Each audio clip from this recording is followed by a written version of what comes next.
Today is May 31st, 2012. I'm speaking with... Susan Tarter, When were you born? April 3rd, 1946. All right. And your parents were? Gordon Thomas Parks and Eva Frances West Parks. All right. Oh, very kind man. He was very career-oriented. He owned a newspaper before he went into the Air Force. He was a personnel officer, so he transferred people around all the time. And he got transferred around all the time. He retired as a colonel, and then he worked for the Indianapolis Star newspaper in Indianapolis, Indiana. And my mom was from Lincoln, Nebraska. She was very good to her younger brothers and sisters. She almost raised her two younger sisters. Then she went into the Navy as a corpsman, like a nurse. And then the war was over. She married my dad, and then she had 3 children. My sister Mary Alice was born in 1945, right after the war. And then I was born 18 months later, Wright-Patterson Air Force Base. And then we went from there to, my dad was stationed at the Pentagon in Washington, D.C., and we lived in Arlington, Virginia. And then we went to probably Texas. We lived there 6 years. That was the longest we ever lived anywhere. My dad keeps saying I forget all the bad things about Texas, the heat, the humidity, the mosquitoes, the roaches. And it's true, you forget the bad things and you remember the good things. Then we went to California and lived there 3 years. And then my dad's last duty station was Japan, and that's where I graduated from high school. Earliest memory was really at my grandpa's farm in Indiana. And that was the only time that we ever sat around a big table at Thanksgiving or Christmas. Even though my dad was gone, there were aunts and uncles and grandmas and grandpas, and everybody enjoyed getting together. We used to love to go to the drive-in movie. We had a Nash Rambler, and the seats would lay down. And my mom and dad would lay down in the front and watch the movie, and we would sit on the hood of the car and watch the movie. But I remember the teachers mostly had the biggest effect on kids, and that's why I hate to see all this online teaching, because the teachers, you remember the rest of your life, you know. They inspire you, they encourage you, they make you want to learn because they make the subject so interesting. We didn't watch a lot of TV in Japan because we didn't get a lot of American stations, so I missed out on a lot of that pop culture that a lot of kids remember so fondly. But I saw Johnny Cash at a USO show. Well, because I worked at the youth center, we got everything lined up for his show. And we were very disappointed that he was drunk when he still gave a good performance. Oh, we listened to a lot of surfing music, and in Japan we wanted to be back in California because we felt so isolated. And we'd read 17 magazine and take a picture from 17 magazine to the tailor down in the Ginza, and they would make that dress for us, or that outfit, or that coat, or whatever the picture was. It was incredible. You could have any clothes you wanted.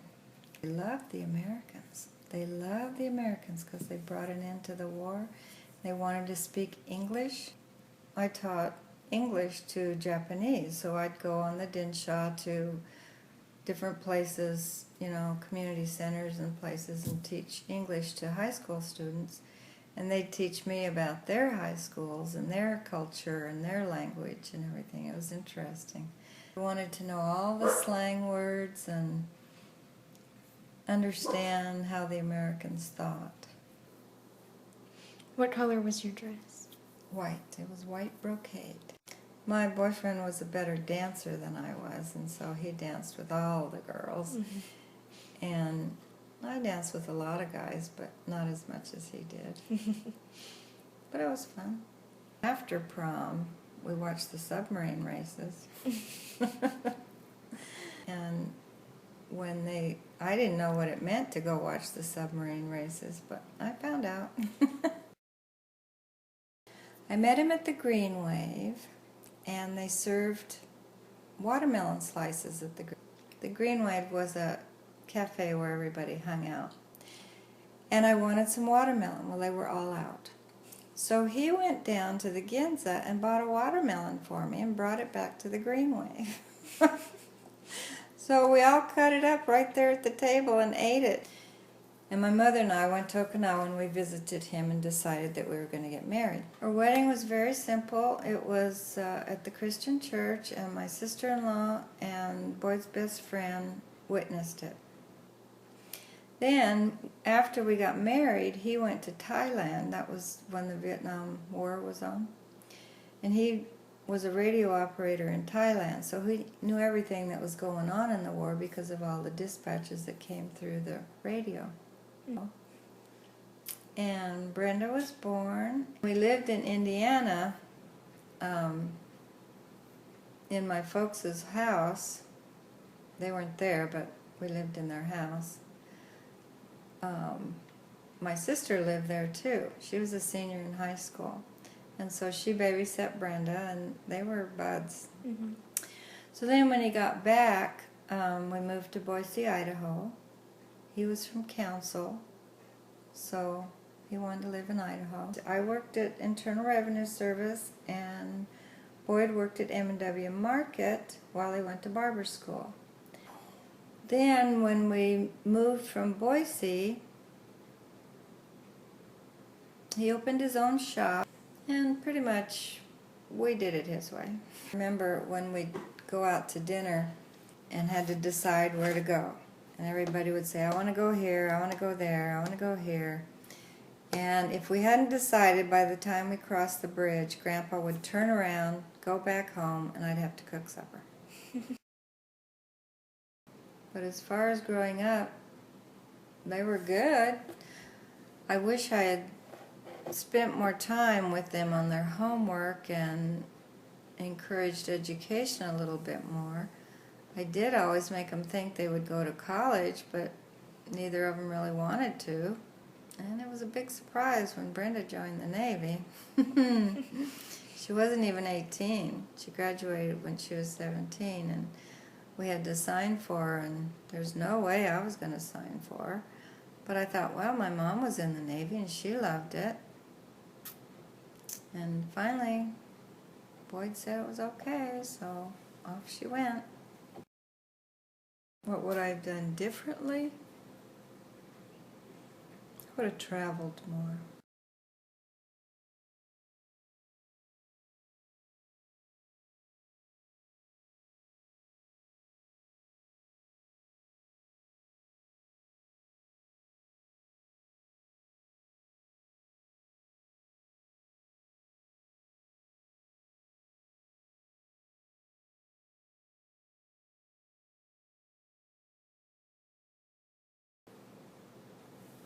But I guess that would be my biggest regret.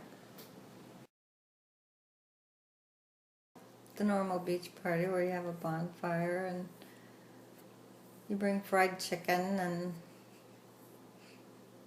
we didn't drink, but we had a good time. We like to swim at night, and I guess that can be very dangerous, but we never had any problems. I kind of lived day to day and didn't have anything to worry about. Many blessings. Nobody ever got sick. Nobody ever broke a leg.